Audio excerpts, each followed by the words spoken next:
Dans les hauteurs de l'Allemagne, se dressaient les Alpes, un paysage de beauté sauvage et majestueux, où les chèvres paissaient sur les pentes vertes et les fleurs jaunes éclataient partout.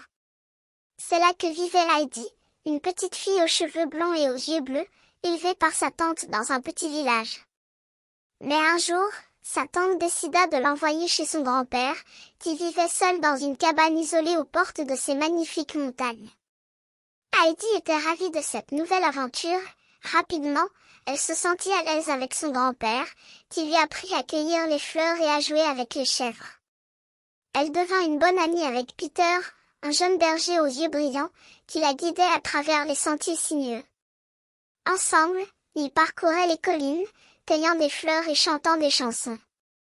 Mais un jour, la tante de Heidi revint, déterminée à l'emmener dans une grande ville, dans une famille riche. Heidi ne voulait pas partir, mais il était trop tard. Elle fut envoyée dans une grande maison, où elle devint la compagne d'une fille nommée Clara, qui avait été atteinte d'une maladie et ne pouvait pas marcher. Heidi était déterminée à l'aider et à l'amuser, mais elle manquait terriblement la liberté et l'air frais des Alpes.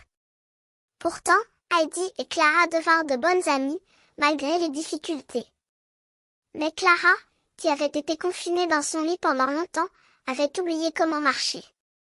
Heidi la soutenait et la guidait. Petit à petit, les jambes de Clara commencèrent à se fortifier. Mais Peter, le jeune berger, devenait jaloux de l'amitié qui se formait entre Clara et Heidi, et il décida de faire une erreur grave. Un jour, il lança le fauteuil roulant de Clara d'une falaise, laissant Clara terrifiée. Heidi fut prise de colère et d'émotion, mais elle ne laissa pas cela la détruire. Au contraire, elle encouragea Clara à se relever et à marcher seule, sans fauteuil roulant. Peter, qui avait réalisé l'erreur de ses actes, se sentit honteux et vint s'excuser.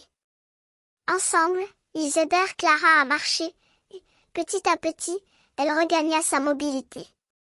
Un jour, le père de Clara vint la chercher, et, en la voyant marcher seule et forte, il fut ému de joie.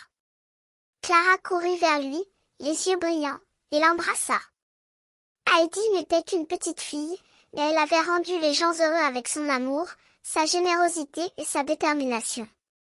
Les Alpes, avec leurs chèvres et leurs fleurs, avaient élevé une enfant qui comprenait l'importance de l'amitié et de l'aide mutuelle.